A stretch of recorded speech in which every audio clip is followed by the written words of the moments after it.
అధ్యక్ష, ముందుగా మీ ద్వారాగా ఈ ప్రభుత్వ మంత్రులుగా ఒక సూచన ఇవ్వాల్సిందిగా మిమ్మల్ని కోరుతున్నాను సార్. రాష్ట్రంలో ఉన్న అనేక నియోజకవర్గాల నుంచి శాసనసభ్యులు వారి యొక్క కష్టాన్ని క్వశ్చన్ అవర్లో 0 అవర్లో చెప్పుకునే అవకాశం దొరుకుతుంది. అసలు ఇచ్చేదే మైకు తక్కువ. మీరు దాంట్లో 1 నిమిషం మాట్లాడుకునేటప్పుడు మీరు ఇక్కడ హాజరవకుండా ఒక్క మంత్రి అన్నిటికీ సమాధానాలు ఇస్తుంటే మేము అడిగే ప్రశ్నకి ఎవరితో దాన్ని ఇచ్చేస్తారండి? మీరు చెప్పేది ఎప్పుడు, ఆయన నోట్ చేసుకునేది ఎప్పుడు? కాబట్టి సార్ స్పీకర్ సార్, దయచేసి మీరు సభ జరిగేటప్పుడు వీళ్ళంతా చూస్తున్నాను సార్. నేను మొదటి నుంచి కూడా ముఖ్యమంత్రి ఉన్నప్పుడే వీళ్ళు చుట్టూన కాసుకొని ఉంటున్నారు. ముఖ్యమంత్రి గారు లేనప్పుడు ఎవడు కనిపించట్లా ఈ బళ్ళల్లో. కాబట్టి దయచేసి మీరెట్టా తిరగరు నియోజకవర్గాల్లో. మేము తిరిగిన కష్టాలు చెప్పుకుంటాను, కానీ కనీసం బల్ల మీద ఉంటే మేము కష్టాలు చెప్పుకుంటానికి అవకాశం ఉంటుంది.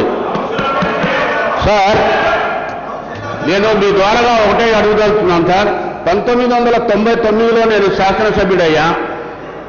2004 దాకా కూడా విజయవాడ నగరంలో NH9, NH5 కలుపుతూ ఒక ఫ్లైఓవర్ నిర్మాణం చేయమని ఆనాడు రాజశేఖర రెడ్డి గారు అపోజిషన్ లీడర్గా, చంద్రబాబు గారు ముఖ్యమంత్రిగా ఆ ఒక ఫ్లైఓవర్ నిర్మాణం కోసం నేను సభలో డిబేట్ మాట్లాడాను సార్. ఆ రోజు గౌరవ ముఖ్యమంత్రి గారు చంద్రబాబు గారు ఒప్పుకుంటాం జరిగింది. కానీ ఆ రోజు దురదృష్టం, మనం ఎవరో ఒకళ్ళు అర్థంగా ఉన్నారా, వడ్డే సోమనాథరావు గారు జిల్లా మంత్రిగా ఉండి కొంత ఇబ్బంది పెట్టారు. ఆ రోజు చంద్రబాబు గారు హామీ ఇచ్చి జరిగింది సార్. ఇప్పటికి 20 సంవత్సరాలు అవుతుంది. చంద్రబాబు గారు అపోజిషన్ లీడర్గా విజయవాడ నగరంలో వచ్చి రోడ్డు మీద ధర్నా కూడా నిర్వహించడం జరిగింది సార్.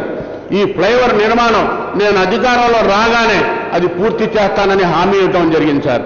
కానీ ఈరోజు స్కూల్ పిల్లలు కానీ, లేదా ఆరోగ్యం బాగలేక హాస్పిటల్కి వెళ్ళే వాళ్ళు కానీ, ఉద్యోగాల్లో వెళ్ళే వాళ్ళు కానీ ట్రాఫిక్ గంటల తరబడి ఆగిపోయి నానా అవస్థలకు గురి అవుతున్నారు సార్. ఆ ఫ్లైఓవర్ నిర్మాణం చేస్తారా? అసలు మీ దృష్టిలో ఉందా? ఎప్పుడు ఇది కంప్లీట్ అవుద్ది? దయచేసి చెప్పవలసిందిగా, మరి ఆ మంత్రి గారైతే లేరు, దానికి పూర్తిగా హామీ ఇవ్వాల్సిందిగా కోరుతున్నాను సార్.